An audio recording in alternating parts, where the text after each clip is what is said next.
ప్రతిఘటన టీవీకి స్వాగతం. క్షణక్షణం మీకోసం. ఛత్తీస్గఢ్లోని కాంకేర్ జిల్లా అడవుల్లో సోమవారం ఉదయం జరిగిన ఎదురుకాల్పుల్లో మహిళా మావోయిస్టు రూపిరెడ్డి మృతి చెందారు. మచ్పల్లి అడవుల్లో మావోయిస్టులు ఉన్నారనే సమాచారంతో కేంద్ర బలగాలు కూంబింగ్ నిర్వహిస్తుండగా ఎన్కౌంటర్ జరిగినట్లు పోలీసులు తెలిపారు.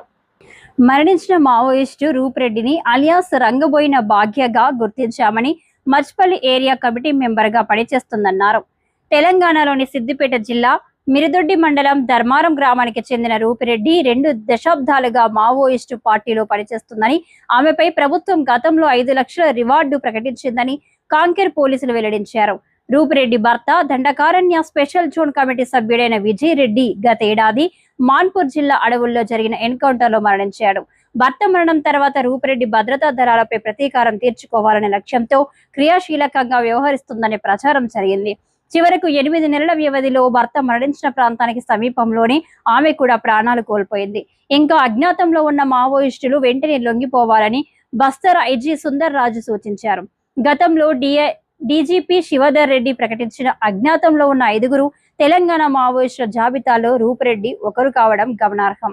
అజ్ఞాతంలో ఉన్న ముఖ్య నేతల జాబితాలో ఒకరిగా ఉన్న భాగ్య చివరి వరకు అడవిని వీడలేదు. ఆమె ప్రస్థానం బాల్యం నుంచి అలుపెరగని పోరాటంతో ముడిపడి ఉంది. ధర్మారం గ్రామానికి చెందిన ఎల్లవ్వ నరసయ్య దంపతుల పెద్ద కుమార్తె అయిన భాగ్య చిన్నతనంలోనే పోలియో బారిన పడి అశక్తురాలైన సామాజిక అసమానతలు ఆమెను మౌనంగా ఉండనివ్వలేదు. అన్యాయాలపై గొంతెత్తాలని సంకల్పంతో 2002లో మావోయిస్టు ఉద్యమంలో చేరింది. ఛత్తీస్గఢ్లోని నార్త్ బస్తర్ డివిజన్లో రూపీ పేరుతో పర్తాపూర్ ఏరియా కమాండర్ స్థాయికి ఎదిగింది. అడవుల్లో మావోయిస్టులు ఏర్పాటు చేసిన పాఠశాలను నిర్వహిస్తూ విద్యార్థులకు విప్లవ పాఠాలు బోధించింది. తండ్రి మరణించినప్పుడు కడసారి చూపుకు రాలేదు. ఆమెను లొంగిపోవాలని పోలీసులు అనేక సార్లు హెచ్చరించారు. తల్లి ఎల్లవ్వ సైతం బిడ్డ కనీసం నా చితికి నిప్పు పెట్టడానికైనా తిరిగిరా అంటూ కన్నీరు మున్నీరైనా స్పందన కనిపించలేదు. గత నెలలో జరిగిన 2 వేర్వేరు దాడుల నుంచి తప్పించుకుంది. కాంకేర్ ఆసుపత్రిలో పోస్టుమార్టం పూర్తయినట్లు కుటుంబ సభ్యులకు పోలీసులు సమాచారం అందించారు.